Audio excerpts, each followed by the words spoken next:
Barkanku da warhaka. Sunana Mahmud Shuwa wanda aka fi sani da Mahmud Saleh. Yau ina so na nuna wasu tsari ne a cikin WhatsApp yayin da wasu ƴan uwanmu ba su san yadda ake aiki da shi ba. Wato yadda idan baka son buƙatar ɗan uwanka ya gan status naka. Abin da nake so da kai shine ka danna kan WhatsApp application naka.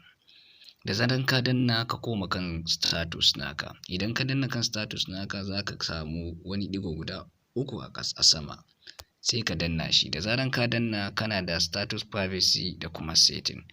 Ka danna kan status privacy.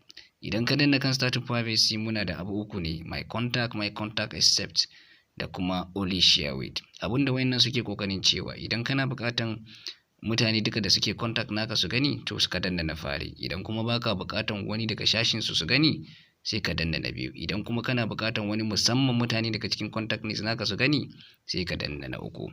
A yanzu dai ina so na yi aiki akan bana buƙatan wayansu daga ɓangarorin list da nake da na abokanai na su gani, sai na danna na biyu. Da zaran na danna na biyu, su ne mutanen da nake da su, to zan zaɓi mutanen da bana so kawai su gani. Da zaran ka duba wanda baka so, yanzu bai na zaɓa mutum biyu ko uku na gan wanda bana so su gani.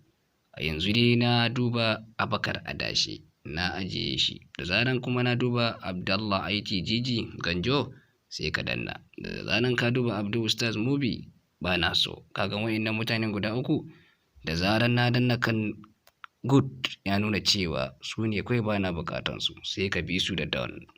Da zaran kai haka shikenan, baka da damuwa da su, kuma duk ranar da ka ɗaura ba status naka ba za su gani ba. To don haka daga nan zan dakata, sai wata mako idan Allah ya kai mu.